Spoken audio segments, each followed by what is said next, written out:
안녕하십니까. 반도체 소식을 전하는 고독 달팽이 김석준 소장입니다.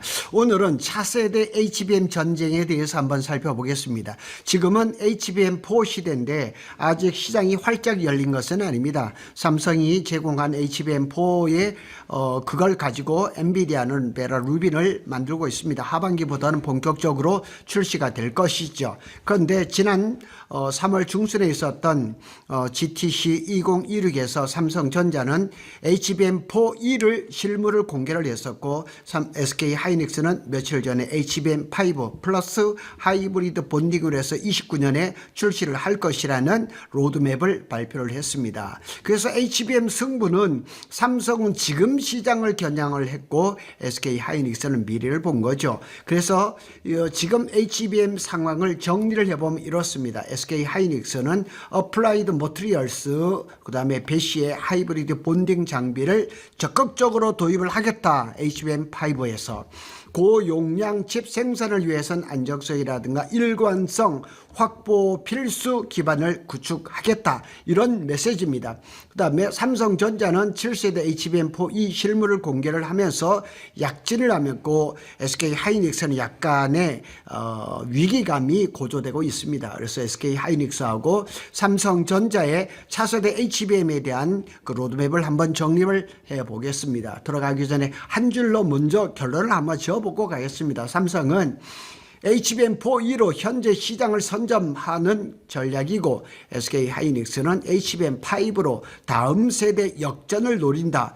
역전 얘기를 하니까 삼성 생각이 납니다. 삼성이 HBM4로 역전을 하려고 SK에 굉장히 도전을 많이 했었죠. 자, 이 그래픽은 제가 만든 겁니다. 그 기본적인 소스는 김정호 교수님께서 그 발표한 자료를 바탕으로 해서 제가 만든 겁니다. 계단식으로 해서 굉장히 잘 만들었다고 생각이 듭니다. 그래서 HBM4, HBM5 요 사이에 이제 HBM4E가 있죠.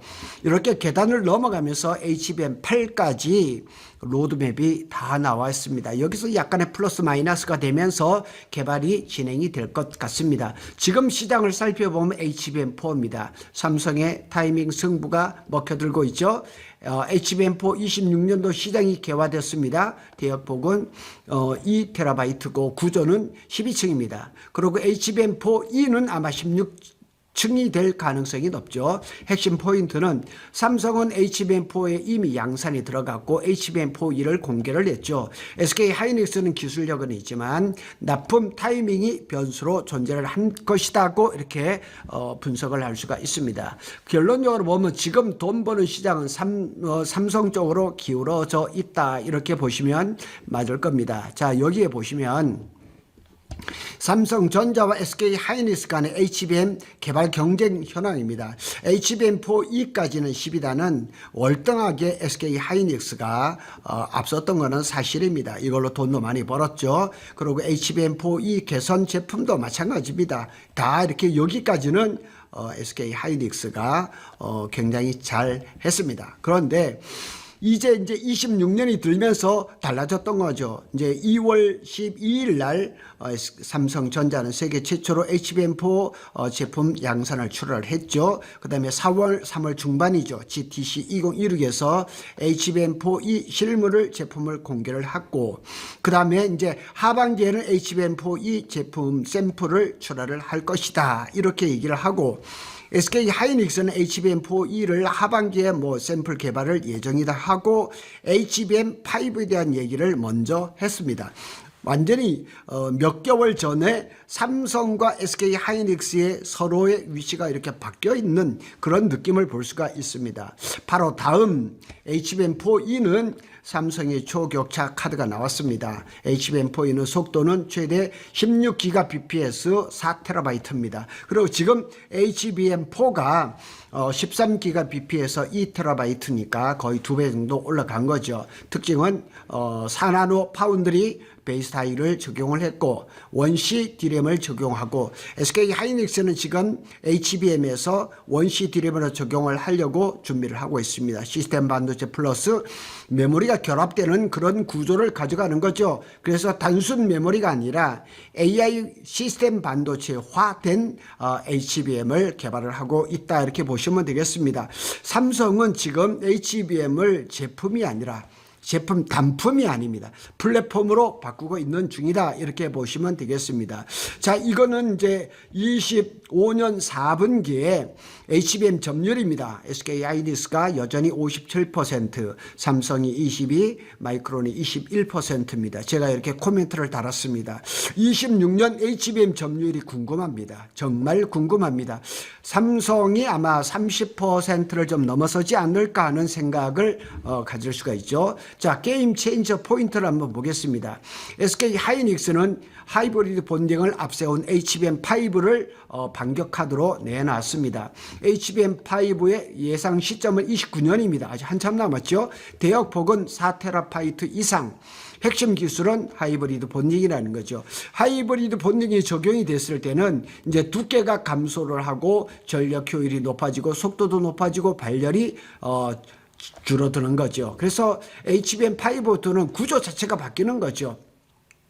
그런데 이제 지금까지는 HBM4까지는 뭐 마이크로 범프도 들어가죠. 그런데 이제 미래에는 카파 투 카파라고 해서 구리와 구리가 직접 결합이 되는 하이브리드 본딩이 적용이 되는 거죠. 자, 이게 삼성이 이 공개한 미국에서 엔비디아가 GTC 2016을 했을 때 거기에 실물을 공개한 겁니다. HBM4입니다. 그 후를 볼까요? HBM 6에서부터 8까지 6에서부터 8까지 완전 다른 세계죠. 그러니까 이 정도에 대해서는 카이스트의 우리 김정우 교수님께서 HBM의 아버지라고 얘기하죠. 로드맵을 다 내놨습니다. 그래서 HBM6는 2032년 8TB, HBM7은 24TB, HBM8은 2038년 아직도 10몇 년 남았죠. 64TB. 이 시장이 어떻게 갈지는 지금 아무도 모릅니다. 하여튼 로드맵은 이렇게 나왔습니다. 여기서부터는 낸드가 결합이 되겠죠. HBF가 이렇게 그 HBM에 부족한 것을 채울 겁니다. 3D 구조가 이제 확장이 되고 GPU 기능 일부가 HBM에 들어갈 가능성이 높습니다. 따라서 HBM은 메모리, 그 다음에 컴퓨팅 플랫폼으로 진화할 가능성이 상당히 높다 이렇게 보시면 되겠습니다. 소캠2하고 HBM4입니다. 이게 SK 하이닉스가 GTC 2016에 실제 샘플을 선보인 겁니다. 자, 지금 경쟁의 본질을 한번 요약해 보겠습니다. 삼성전자의 전략은 확실합니다. HBM4, HBM4E까지 실물을 다 공개를 했습니다. 속도 플러스 양산, 고객 선점, 지금 시장을 먹겠다 이런 그 시그널이 아주 뚜렷합니다. SK 하이닉스는 보면 HBM5 아직 몇 년 남았죠. 하이브리드 본딩, 기술 구조 자체를 바꾸겠다. 다음 세대를 뒤집겠다. 이런 그 전략이 한눈에 보이는 거죠. 그러니까 고독 달팽이의 최종 결론을 본다면 지금은 삼성전자의 타이밍이다. 미래는 SK 하이닉스의 기술이다. 이거 얼마 전에 몇 개월 전에 보던 삼성전자의 어떤 전략이었습니다. 하지만 더 중요한 것은 HBM은 이제 메모리가 아니라 AI 인프라라는 말 상당히 많이 쓰고 있습니다. GPU의 성능은 HBM이 결정을 하고 GPU, 엔비디아의 AI 아키텍처는 HBM이 결정을 하는 겁니다. AI 속도는 HBM 대역폭, 밴드위기 결정을 하죠. 공급 부족은 장기화될 것이 거의 확정적이라는 사실입니다. 그래서 삼성이나 SK나 HBM 개발뿐만 아니라 메모리 반도체를 생산하는 것도 굉장히 중요하다. 이익률도, 영업이익률도 지금 80%를 바라보고 있으니까 아주 굉장한 좋은 시그널이라 이래 볼 수가 있는 거죠. 고독 달팽이가 이제 한 줄로 핵심적으로 이제 결론을 내보겠습니다. HBM4는 시장 싸움입니다. 시장 싸움을 선점한 것은 삼성전자입니다. 그런데 많은 물량을 누가 가져갈지는 아직까지는 모릅니다.